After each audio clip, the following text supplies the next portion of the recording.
This pains me to say, but this was the right movie with the wrong director.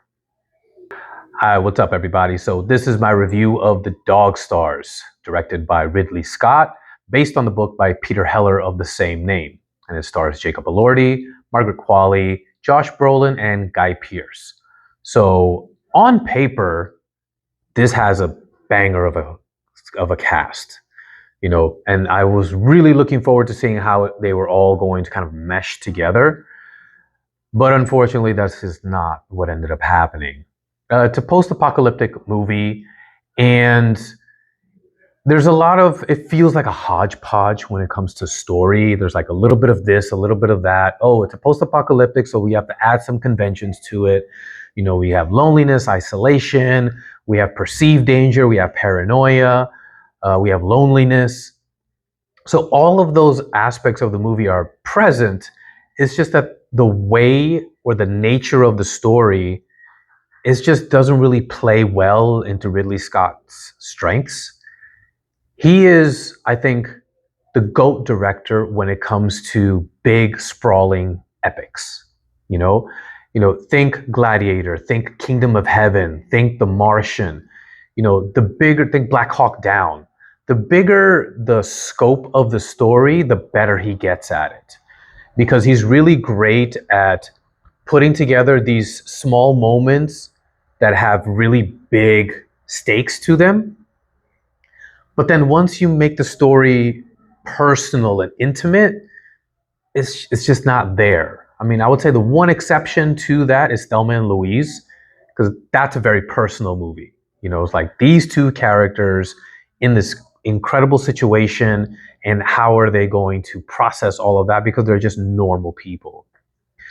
Whereas with this one, he tried to combine this personal element, this intimacy of a story with this big, vast canvas of the post-apocalyptic world. And it's a hell of a misfire. There are some just absolutely gorgeous scenes that he puts on camera. He really, embodies this idea that a friend of mine kind of coined this phrase, motion painting instead of motion picture, because it's just so lush and layered and textured. I love how he points a camera. And for that reason, and for that reason alone, I will always watch any of his movies, regardless of the quality of the story or character. He's the one director I'll make that exception for. But, it's like, there's even like a little bit of John Wick in the sense of think Jacob Elordi is John Wick in this of the first John Wick movie, where he's lost his wife. He has this dog to kind of help him mourn through this situation. And well, we all know what happened with John Wick, but that's kind of like stretch that out for the remainder of a movie.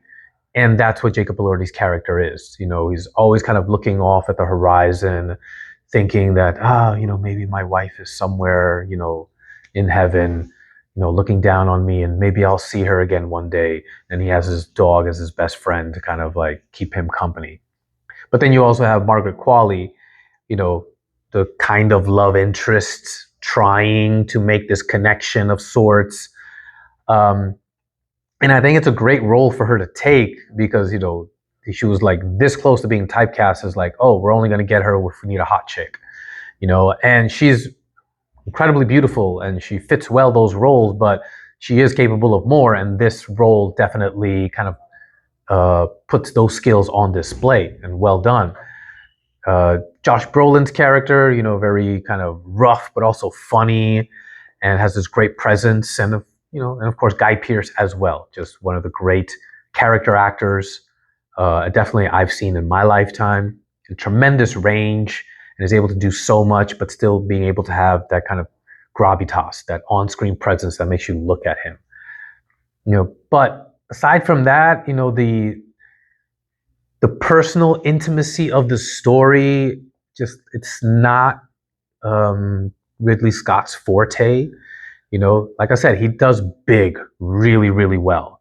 But when it's a small story, very intimate story, that's not where he does his best work, which is why I was kind of surprised he actually put in his time to do this movie, to tell this story. I mean, he's 88 years old, doesn't have a lot of movies left in him. And so, I guess he wanted to try it out, maybe. I'm not really sure, but he's one of these guys where once he gets a little bit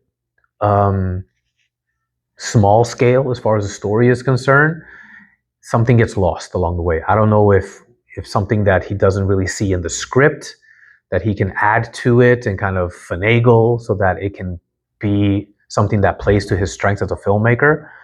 But it doesn't compute or something. Something happens, At the same time, I do remember reading recently, he's in active development for the Alien Covenant sequel, which is, I'm like, yes, do that. You know what I mean? Don't do stuff like this. Do that big stuff. It's finally supposed to kind of combine this Alien prequel franchise with the original franchise. It's the last one to be made. And it's like, okay, I'm down for that. Then again, I'm down for any Ridley Scott movie, but at least from a story standpoint, he can actually make that work. But, Dog Stars, not so much. Anyways, those are my thoughts. What about you guys? Let me know what you think in the comments below. Smash that like button, give me a follow, and I'll see you guys next time.